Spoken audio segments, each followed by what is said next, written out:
আসসালামু আলাইকুম দর্শক, যে যেখান থেকে ভিডিওটি দেখছেন আশা করি ভালো আছেন। আজকের এই ভিডিওটি স্পেশালি নতুন সৌদি প্রবাসী অথবা যারা প্রবাসে আসবেন এরকম ভাব নিয়ে আছেন তাদের জন্য মনে হয় আজকের এই ভিডিওটি খুবই গুরুত্বপূর্ণ।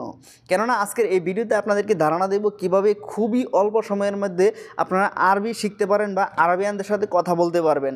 কয়েকটা টিপস আপনাদের সাথে শেয়ার করে দেওয়ার চেষ্টা করব, আমি কিভাবে খুব সহজে আরবি শিখেছি এবং কিভাবে আরবিয়ানদের সাথে কথা বলতেছি। এখনও কিন্তু আমি সব ধরনের আরবি পারি না, তবে যতটুকু পারি আরবিয়ানদের সাথে খুব ভালোভাবে কথা বলতে পারি। যাই হোক, আজকে আপনাদেরকে এতটুকু টিপস দেওয়ার চেষ্টা করব আমি যতটুকু জানি কিভাবে আরবি বলবেন সৌদিদের সাথে। প্রথমত, আমরা যখন বাংলাদেশ থেকে সৌদি আরব আসার আগে আমাদের উচিত কিছু কিছু আরবি শিখে নেওয়া। আমরা কিভাবে শিখব? আমরা ফেসবুক, টিকটক, ইউটিউব বিভিন্ন প্ল্যাটফর্ম থেকে আমরা কিছু আরবি শব্দ শিখে নিতে পারি। যেমন কেবল হাল, আনা কোয়েস, ইন দ্য কেফ, আনা মাফি মালুম আরবি, আনা মালুম সোয়া সোয়া আরবি, আনা জেদিদ, এইরকম কিছু কথা আপনাকে শিখে নিতে হবে দেশে থেকে, অথবা আসার পরে আপনাকে এগুলো প্ল্যাটফর্ম থেকে শিখে নিতে হবে, বিভিন্ন সোশ্যাল মিডিয়া থেকে। আমিও ঠিক একইভাবে শিখে নিয়েছিলাম, কিন্তু আপনি যখন সৌদি আরব আসবেন কিছু লোক থাকবে যারা কিনা বেশি বেশি আরবি পারে, তারা আপনাকে বলবে এভাবে ফেসবুক দেখে বা টিকটক দেখে আরবি কোনোভাবে শেখা যাবে না। আমাকেও বলছিল। যাই হোক, এখন আলহামদুলিল্লাহ ওই শিক্ষাটা কিন্তু কাজে লাগছে। আপনি শিখে নেবেন কোনটার অর্থ কী শিখতে শিখতে যখন আপনার ব্রেনে ক্যাচ করবে তখন কিন্তু আপনি বুঝতে পারবেন সৌদিরা কী বলতেছে। আপনি যদিও উত্তর না দিতে পারেন সৌদিরা বা আরবিয়ানরা কী বলতেছে আপনি কিন্তু বুঝতে পারবেন। যদিও সাথে সাথে বুঝতে না পারেন, পরবর্তীতে হইলেও বুঝতে পারবেন যে তারা কী বলছিল। আপনি যখন ভাষা শিখবেন সেক্ষেত্রে কিন্তু আপনি খুব তাড়াতাড়ি ভাষা আয়ত্ত করতে পারবেন না। অনেক সময় দেখবেন তারা কি বলতেছে আপনি জানেন কিন্তু বলতে পারতেছেন না, কিন্তু আপনার মনে নাই। ঠিক একইভাবে যখন আপনি ডে বাই ডে এভাবে শিখতে থাকবেন, তাদের কথা শুনতে থাকবেন, তাদেরকে বলার চেষ্টা করবেন, তাহলে দেখবেন আপনার ব্রেন থেকে কথাটা অটোমেটিকলি চলে আসতেছে। প্রথম টিপস এটাই যে আপনাকে প্রথম থেকেই শিখে নিতে হবে কিছু আরবি শব্দ যেগুলো খুব কমন। ভালো আছি, কেমন আছেন, কোথায় যাও, ওয়েন রো, কোথায় যাও, এরকম কিছু কথা আপনাকে শিখে নিতে হবে। যখন সৌদিরা বলবে আপনি যদি সাথে সাথে না পারেন কী করবেন? আপনি একটি নোটপ্যাড, মোবাইলে কিন্তু নোটপ্যাড আছে, নোটপ্যাড ওপেন করে রাখবেন। এই নোটপ্যাডের মধ্যে আপনি লিখে রাখবেন যে তারা কি বলছিল, এটার অর্থ কী, আপনি কি বলতে চাইছেন, এটার অর্থ কী, এগুলো পরে আপনি একটা সময় আস্তে আস্তে শিখে নেবেন। যদি তারা কি বলতেছে কিছু এখন বুঝতেই না পারেন বা আপনি এরকম কিছু পড়েনই নাই তারা কি বলছে, তাহলে আপনি কি করতে পারেন? তাহলে আপনাকে যে কাজটা করতে হবে, আপনার মোবাইলে গুগল ট্রান্সলেট ইনস্টল করে নিতে হবে। গুগল ট্রান্সলেট ইনস্টল করলে যে সমস্যার সমাধান তা কিন্তু না। মূলত সৌদিরা যেরকমভাবে কথা বলে ট্রান্সলেট কিন্তু সব কিছু বুঝে না, বা ট্রান্সলেট কিন্তু সব কিছু ট্রান্সলেট করতে পারে না। আপনি গুগল ট্রান্সলেট ব্যবহার করবেন এরকমভাবে, গুগল ট্রান্সলেটে আরবিক এবং বাংলা দুইটি ল্যাঙ্গুয়েজ সেট করে রাখবেন যেন খুব তাড়াতাড়ি তাদের সাথে কনভারসেশন করা যায়। এর মধ্যে আরও একটি টিপস হচ্ছে, এখানে একটি আরবি কিবোর্ড আপনি ইনস্টল করে রাখবেন, কেননা সবসময় যখন মুগ্ধা কথা বলে তখন কিন্তু আরবি বুঝতে পারে না, মোবাইলে বুঝতে পারে না, বা নেটওয়ার্কের সমস্যার কারণে কিন্তু আপনার সঠিক তথ্যটা দেয় না। এর জন্য আপনি কী করবেন? একটা আরবি কিবোর্ড ইনস্টল করে রাখবেন।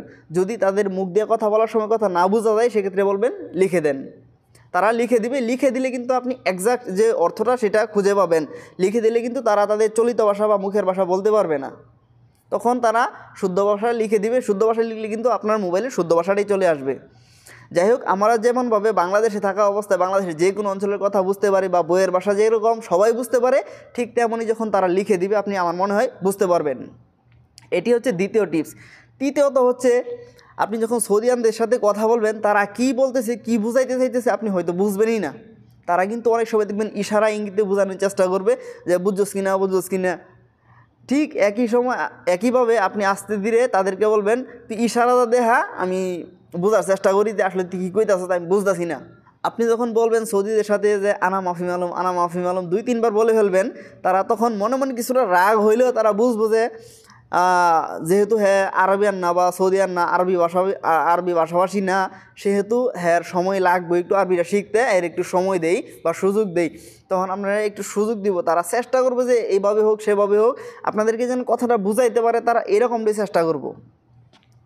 সৌদিয়ানরা এটাই বুঝে যায় যেহেতু হ্যাঁ নিজস্ব ভাষা না, এটা হ্যাঁ শিখতে একটু সময় লাগবেই। সৌদিরা কিন্তু রাগ করতো না, মনে মনে রাগ হইলেও কিন্তু আপনার সাথে রাগ দেখাইতো না যদি আপনি ভাষা না পারেন। আস্তে ধীরে আপনি চেষ্টা করবেন যেন ইমপ্রুভ হয় আপনার ভাষাটা। আমি কি বললাম আপনার খেয়াল আছে? প্রথমত আপনার যে কোনো প্ল্যাটফর্ম থেকে কিছু আরবি শব্দ শিখে নেবেন, তারপর সৌদিয়ানদের সাথে মোটামুটিভাবে গিরগির করার চেষ্টা করবেন। তারপর যদি বুঝতে না পারেন গুগল ট্রান্সলেট ব্যবহার করবেন। এরপর আপনাকে যে কাজটা করতে হবে, একটি নোটপ্যাডের মধ্যে লিখে রাখতে হবে আপনি কী কাজ করেন বা আজকে কার সাথে কী কথা বলছেন, এগুলো নোটপ্যাডের মধ্যে লিখে রাখবেন। তাহলে আস্তে ধীরে দেখবেন আপনার ব্রেন ওয়াশ হয়ে গেছে। আপনার মনে থাকবে না, এটা স্বাভাবিক। আপনি আরবি শিখবেন, আপনি কথা বলবেন, তারপর আপনার মনে থাকবে না। মনে না থাকলে কী করবেন? আস্তে আস্তে আস্তে আস্তে দিন যাইবে, আস্তে আস্তে আরবি ব্রেনের ভিতরে ক্যাচ করবে, তখন আপনি কিন্তু মনে রাখতে পারবেন।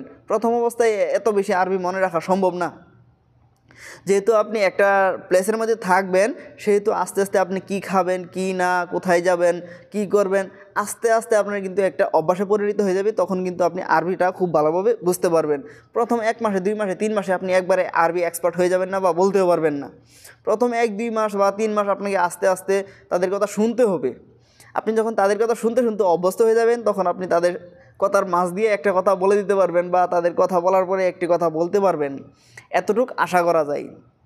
তবে আরবি শেখার ক্ষেত্রে আমি মনে করি কোনো ভাষা শেখার ক্ষেত্রে তাড়াহুড়া করা ঠিক না। ধীরে ধীরে একটা একটা করে শিখতে হবে, তাহলে খুব তাড়াতাড়ি শেখা যাবে। আর যদি মনে করেন না আমি একদিনে বা 10 দিনে আমি শিখে সাইরা লেবো, তাহলে কোনোভাবেই আপনি ভাষা শিখতে পারবেন না। ভাষা শিখতে হলে ধীরে ধীরে তাদের সাথে কথা বলতে হবে, শিখতে হবে, জানতে হবে তারা কোনটাকে কী বলে। যেমন মনে করেন আমরা জানি সালাসা মানে হচ্ছে 3, সৌদিরা সালাসা ব্যবহারই করে না, তারা তালাতা ব্যবহার করে। তালাতা তালাতা মানে হচ্ছে 3। এরকমভাবে এদের নিজস্ব ভাষাকে আপনি আয়ত্ত করতে হলে আস্তে আস্তে ধীরে ধীরে তাদের কথা বুঝতে হবে, তাদের সাথে বলতে হবে। ইনশাল্লাহ একদিন আপনিও শিখতে পারবেন খুব ভালো আরবি। আমি তেমন ভালো পারি না, তবে মোটামুটিভাবে সৌদিয়ানদের সাথে কথা বলতে পারি। আমি যেহেতু মসজিদে আছি, এখানে অনেক সৌদিদের সাথে কথাবার্তা বলতে হয়। বেশিরভাগ ক্ষেত্রেই কেবল হাল, কেফ হাল, এক সুবাল খায়ের, এই কথাগুলোই বলা হয়। তারপরেও বিশেষ করে যেহেতু বাইরে টুকটাক কাজ করতে হয়, এই জন্য মোটামুটিভাবে আমার ভাষা শেখা প্রয়োজন। যাই হোক, আজকের এই ভিডিওতে মোটামুটি আপনাদেরকে ধারণা দেওয়ার চেষ্টা করলাম। যদি এই ভিডিওটি সামান্য একটু ভালো লাগে, তাহলে এই ভিডিওটিতে একটা লাইক করে দিবেন। আর যদি মনে হয় যে এই চ্যানেলটি সাবস্ক্রাইব করা প্রয়োজন, তাহলে আপনি এই চ্যানেলটিকে সাবস্ক্রাইব করে দিবেন। আর যদি ফেসবুক পেজ থেকে দেখে থাকেন, তাহলে আশা করি একটা লাইক এবং ফলো দিয়ে রাখবেন। আর যদি আপনার কোনো কাছের বন্ধুর কাছে শেয়ার করে দেওয়ার ইচ্ছা হয়, তাহলে এই ভিডিওটি শেয়ার করে দিবেন। তো বন্ধুরা, দেখা হচ্ছে পরবর্তী নতুন কোনো একটা ভিডিওতে। সেই পর্যন্ত ভালো থাকুন, সুস্থ থাকুন, খোদা হাফেজ।